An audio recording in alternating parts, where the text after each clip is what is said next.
Halo semuanya, kali ini kita bakal belajar tentang besaran, satuan, dan dimensi nih. Oke, kita mulai dari besaran dan satuan terlebih dahulu aja kali ya. Emang besaran sendiri tuh artinya apa sih? Jadi sederhananya gini, besaran merupakan suatu hal yang dapat diukur gitu. Contohnya, bayangin aja ada yang nanya ke kamu nih, berapa sih tinggi badan kamu? Dari pertanyaan ini berarti ada something nih yang dapat diukur, yaitu tinggi badan gitu. Berarti karena dapat diukur, maka tinggi atau panjang itu merupakan bagian dari yang namanya besaran. Contoh lainnya tuh kayak waktu, masa, suhu gitu. Mereka semua tuh dapat diukur gitu. Oke, nah selanjutnya kita akan ngebahas satuan nih. Satuan tuh apa sih artinya? Sederhananya adalah satuan merupakan ukuran dari suatu besaran. Contohnya, tinggi badan saya adalah 167 cm, di mana tinggi badan merupakan bagian dari besaran, dan angka dari 167 merupakan besar dari besaran yang diukur, dan sentimeter merupakan ukuran dari suatu besaran tersebut gitu. Contoh lainnya adalah kilogram. Kilogram merupakan salah satu satuan dari besaran massa. Kemudian ada sekon, Kelvin, dan sebagainya gitu. Nah, ngomong-ngomong soal besaran, sebenarnya besaran sendiri itu dibagi menjadi dua bagian. Pertama, besaran pokok, dan yang kedua yaitu besaran turunan. Kita mulai bahas besaran pokok dulu nih. Apa sih besaran pokok itu? Besaran pokok adalah besaran yang satuannya telah ditetapkan terlebih dahulu dan besarannya itu tidak tergantung dengan besaran lainnya. Artinya, ada beberapa besaran yang sudah kita definisikan terlebih dahulu gitu satuannya. Dan besaran tersebut itu tidak dihasilkan dari kombinasi besaran lainnya. Atau dengan kata lain, besarannya itu bersifat tunggal. Ada 7 pokok besaran nih. Yang pertama yaitu besaran panjang. Satuannya adalah meter, dengan lambang satuannya adalah M gitu. Kemudian yang kedua ada besaran massa. Satuannya yaitu kilogram, dengan lambangnya adalah kg. Ketiga, ada yang namanya besaran waktu. Satuannya adalah sekon, dan lambang satuannya adalah S. Keempat, yaitu arus listrik, di mana satuannya adalah ampere, dan lambangnya yaitu A kapital. Berikutnya yaitu suhu, di mana satuan suhu Kelvin gitu, dan lambangnya adalah K. Yang keenam yaitu jumlah zat, dengan satuannya adalah mol, lambangnya adalah mol. Dan yang terakhir yaitu intensitas cahaya, dengan satuannya yaitu kandela, dan lambang dari satuannya adalah CD. Oke, setelah kita ngebahas mengenai besaran pokok, berikutnya kita akan ngebahas mengenai besaran turunan. Besaran turunan ini justru kebalikan dari besaran pokok ya. Karena besaran turunan itu dihasilkan dari kombinasi besaran pokok. Contohnya, kecepatan Andi adalah 2 meter per sekon, di mana V merupakan simbol dari kecepatan Andi ya. Pada kasus ini, satuan kecepatan adalah meter per sekon.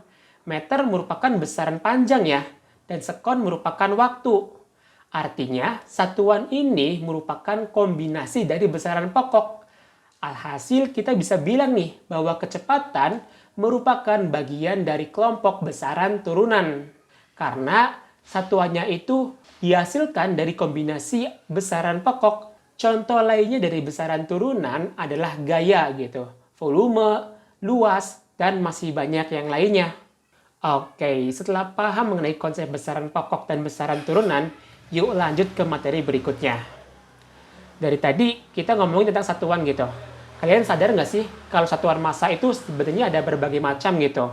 Ada yang kilogram, gram, miligram, dan seterusnya gitu kan. Bahkan lebih dari itu sebenarnya. Karena pada kenyataannya satuan sendiri itu ada 2 jenis. Satuan metrik dan satuan dari Inggris. Kemudian di satuan metrik ini juga dibagi lagi nih. Ada satuan CGS atau satuan yang terdiri dari kombinasi cm, gram, sekon. Dan juga ada satuan MKS, di mana satuan MKS merupakan satuan yang terdiri dari satuan meter, kilogram, dan sekon. Dari banyaknya satuan ini, para ilmuwan tuh berunding gitu. Kita harus bikin satuan standar supaya nggak ribet ngitungnya. Alhasil tercetuslah yang namanya satuan internasional, di mana mereka memilih bahwa satuan internasional merupakan satuan metrik gitu. Atau lebih tepatnya adalah satuan MKS, meter, kilogram, sekon. Gimana? Sampai sini udah mulai agak paham belum tentang satuan? Kalau udah mulai paham, yuk lanjut ke materi berikutnya, yaitu tentang dimensi. Apa sih itu dimensi?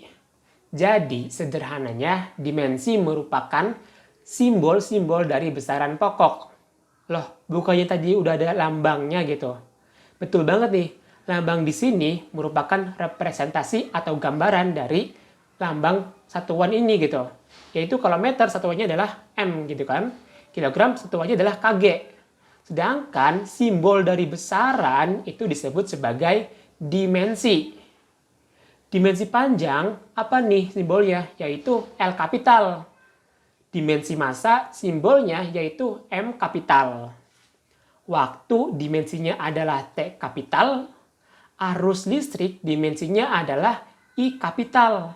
Kemudian suhu simbolnya atau dimensinya adalah theta. Jumlah zat simbol atau dimensinya yaitu N kapital. Dan yang terakhir yaitu intensitas cahaya, dimensinya adalah J.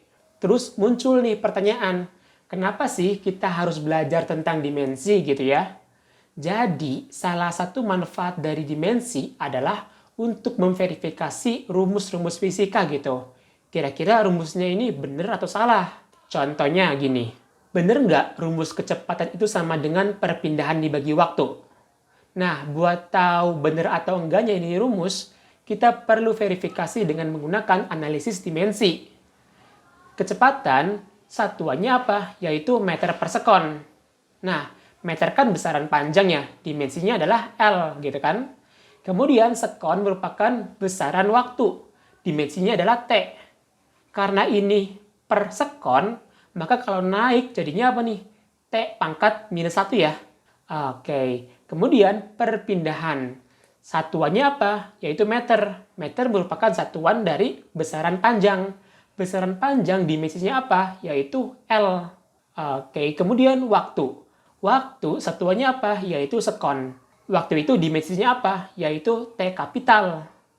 Nah, kalau kita tulis dimensinya, berarti L dikali T pangkat minus 1 sama dengan L dibagi dengan T ya. Atau sama dengan L dikali T pangkat minus 1. Karena T-nya kan di bawah ya. Kalau mau naik, dia harus dipangkatin minus 1 gitu.